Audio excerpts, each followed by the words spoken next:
Okay, drunk history.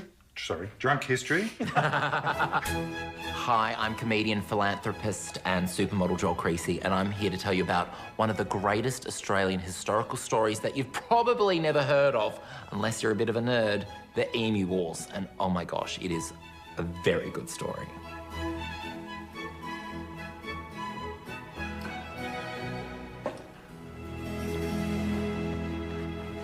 So... The year is 1932. World War I has just ended. All these soldiers are coming back from World War I. They're a little bit depressed.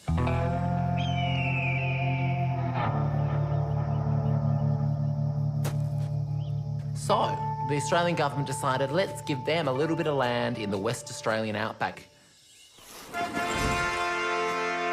Let's give them each a plot of land to grow their own wheat. And the head farmer, his name was T.E. Dixon. But little did they know, they are going to face a whole new enemy, far scarier than the enemy faced in World War I.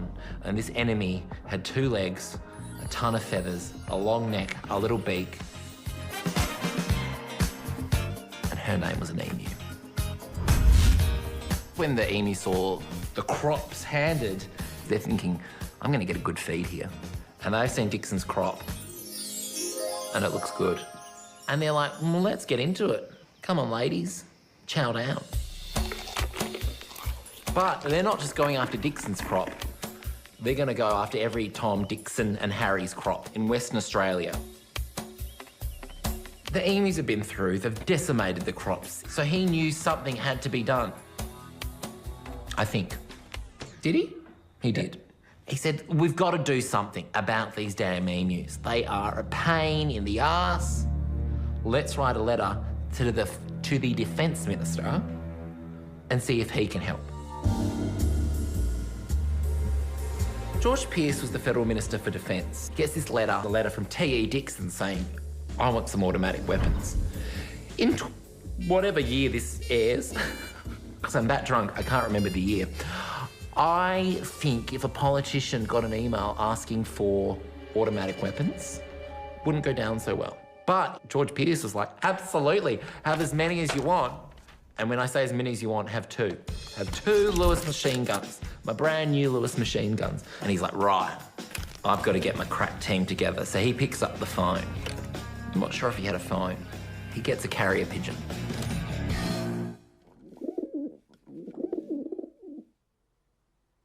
And he writes 3 letters.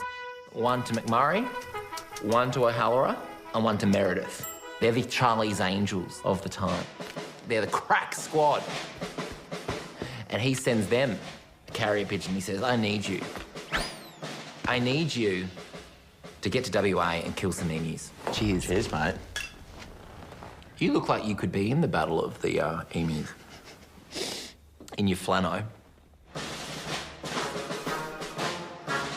November 2, 1932, the Battle of the Bush.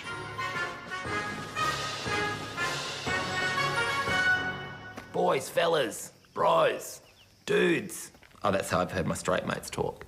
And he's like, right, we have been through the worst of the worst. We have been through in the trenches together. We can take down a couple of birds. How hard's it gonna be? 20,000 emus, piece of cake.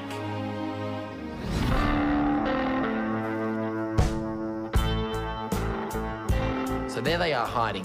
Big bit of field in the middle. Field, outback, I don't know what it's called. Bit of bush either side. They hide themselves in the bush. Don't know if I have to do that hand when I say bush. That was like a date I went on in grade 11 when I thought I was into women. And anyway, they're hiding in the bush. There's the emus. Here they come. Get your machine guns ready. And when I say machine guns, I mean all 2 of them.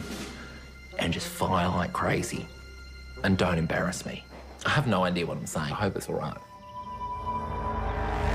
Bang, bang, bang, bang, bang, bang, bang, bang, bang, bang, bang. And the enemy's like, duck for cover, ladies, they're coming. Get out of here, scram, run, run. That's all all we can do. We're emus. We can't fly. We can't swim. Run! Bang, bang, bang, bang, bang. So off they run.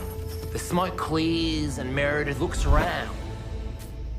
And he goes, fellas, we've killed 6. So, of course, Commander Meredith calls George Pearce.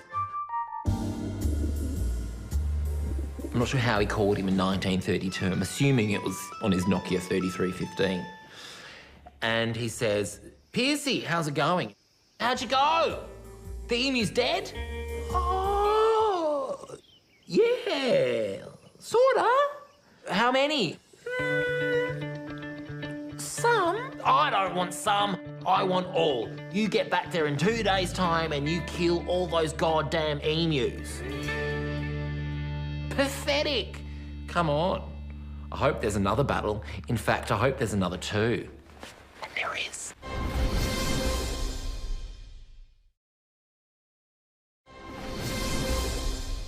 You get back there in 2 days' time and you kill all those goddamn emus. Pathetic. So they went back, regrouped, had a day spa, and then on the 4th of November, 1932, they were like, let's go and get these emus again.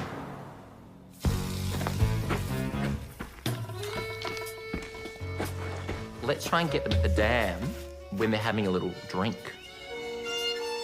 What do emus need? Water. What do I need right now?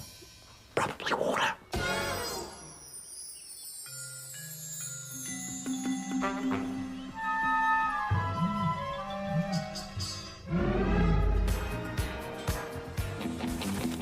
They're trained soldiers, these guys. They know what they're doing. They're all hidden around the dam with their Lewis machine guns. In come the emus. They're having a drink, they're having a bit of water. They're not expecting McMurray, O'Halloran, and Meredith to be waiting once again in the bushes, which seems to be the place they hang out. They're there. They're like, right, we'll get him. They'll have no idea. They don't know we're coming. We're in the bushes. I mean, they probably have an idea because we did surprise them 2 days ago, but hey, we'll surprise them again. Let's get these damn birds.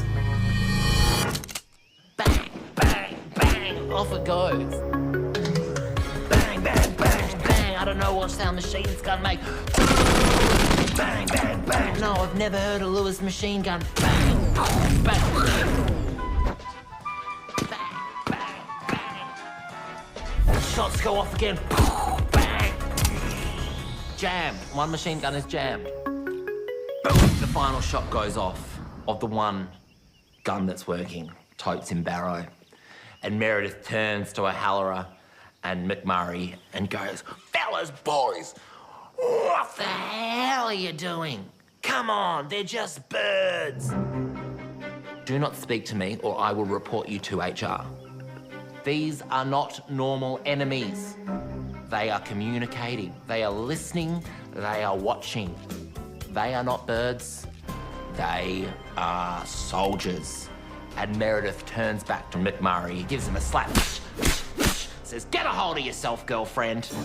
This is war. Well, then Halloran says, boys, boys, boys, I've not had any dialogue yet. Let's all just calm down.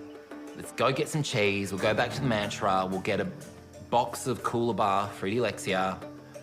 And I reckon tomorrow, round 3, we're gonna get these mother-plucking birds. Once again, poor old Commander Meredith has to call George Pearce. How'd you go this time? Are they all dead? Oh, the gun jammed? Well, that's not good enough. Do something else. You need to think of something else. How hard can it be to kill an emu?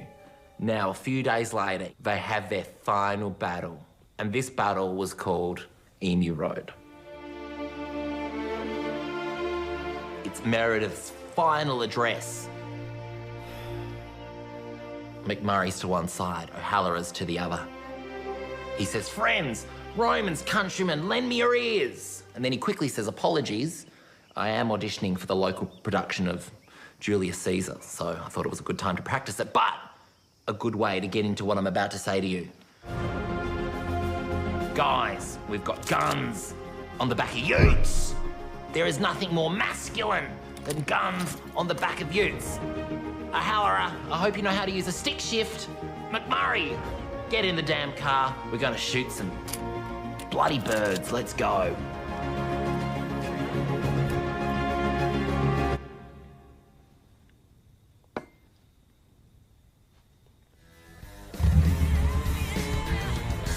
My brain is mush. Where am I up to? That's right. They're on the back of the utes. They're chasing down these emus. Bang, bang, bang, bang, bang. Once again, these emus like, ladies, these fellas are back. What's going on? Let's take down these pathetic men with guns on the back of trucks.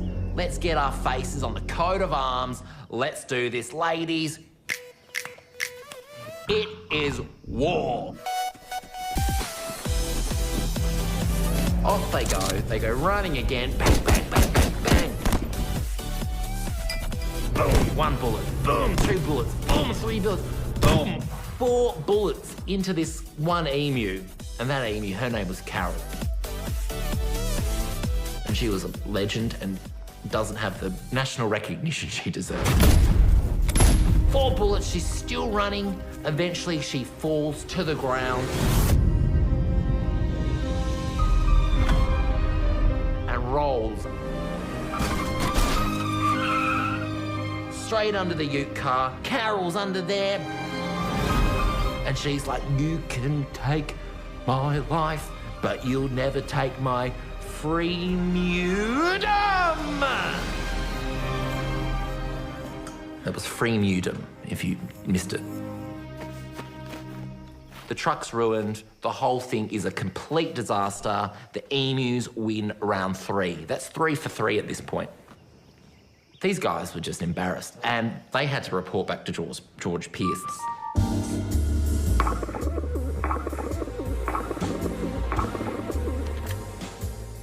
I'm sorry, babe, but these emus, we cannot do a thing about them. Guys, you are a complete failure. You're dead to me. I'm blocking you on Facebook.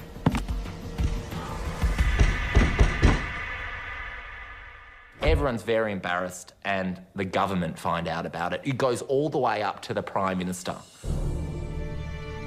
There he is, grilling Pearce during question time, saying, what the fuck happened, Pearce? And this was Pearce's moment to reflect. He announced to question time, they're like no enemy we've ever faced before. In fact, if we can't beat them, let's join them. Together with a kangaroo and a bit of metal, and place them on a coat of arms, and put them in every school and every shitty government office in the country. And the Prime Minister said, I love that idea. The emu and kangaroo are on the Australian coat of arms to prove that Australians, we're fighters. We are fighters. Kangaroos, we eat them. Emus, we shoot them. And together, that makes the true Australian story.